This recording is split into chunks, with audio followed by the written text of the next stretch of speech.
Viewers, dream food কুকিংয়ে স্বাগতম। আমাদের আজকের রেসিপি গরুর মাংসের তেহারি রান্নার সহজ রেসিপি।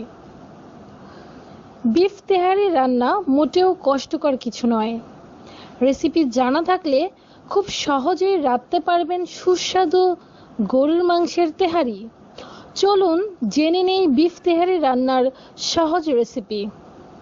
উপকরণ: গরুর মাংস 2 কেজি, ছোট ছোট টুকরো করে কাটা।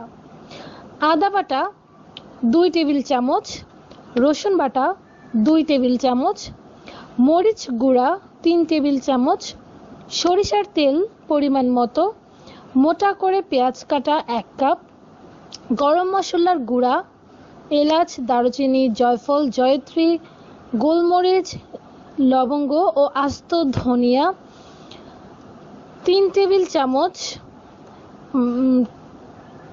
গুঁড়ো, কাঁচামরিচ আস্ত 10 থেকে 12টি, লবণ স্বাদ অনুযায়ী, টক দই 300 গ্রাম, পোলাওর চাল 1.5 কেজি, পানি পরিমাণ মতো। তো বন্ধুরা, আমি উপকরণটি আবারও বলছি। গরুর মাংস 2 কেজি, ছোট ছোট টুকরো করে কাটা। আদা বাটা 2 টেবিল চামচ, রসুন বাটা 2 টেবিল চামচ, মরিচের গুঁড়া 3 টেবিল চামচ, সরিষার তেল পরিমাণ মতো, মোটা করে পেঁয়াজ কাটা 1 কাপ, গরম মশলার গুঁড়া যেমন এলাচ, দারুচিনি, জয়ফল, জয়ত্রী, গোলমরিচ, লবঙ্গ, আস্ত ধনিয়া, কাঁচামরিচ আস্ত 10 থেকে 12টি, লবণ স্বাদ অনুযায়ী, টক দই 300 গ্রাম, পোলার চাল 1.5 কেজি, পানি পরিমাণ মতো। প্রণালী: প্রথমে গরুর মাংস ভালো করে ধুয়ে নিতে হবে।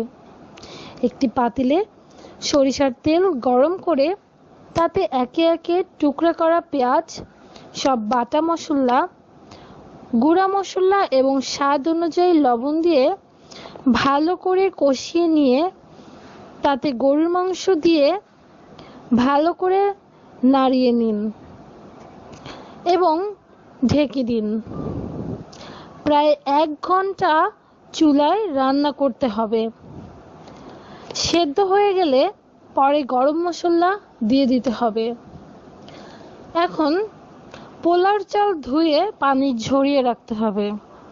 চালের পানি ঝরে গেলে অন্য একটি পাতিলে শুধু অল্প সরিষার তেল ও লবণ দিয়ে পোলার চাল ভালো করে ভেজে নিতে হবে। তাতে পরিমাণ মতো পানি ও স্বাদ অনুযায়ী লবণ এবং কাঁচামরিচ দিয়ে পোলাও রান্না করে নিন। এরপর গরুর মাংস অর্ধেক সেদ্ধ হয়ে এলে তাতে টক দই, কাঁচামরিচ ও গরম মশলা দিয়ে আরও 20 মিনিট গরুর মাংস রান্না করে নামিয়ে রাখুন। এরপর রান্না করা পোলাও অর্ধেক তুলে নিয়ে বাকি পোলাওতে রান্না করা তেহারির মাংস দিয়ে উপরে বাকি পোলাও দিয়ে এপিট ওপিট করে ভালো করে গরুর মাংস সহ মাখিয়ে চুলায় আরও 10 মিনিট দমে রেখে দিন।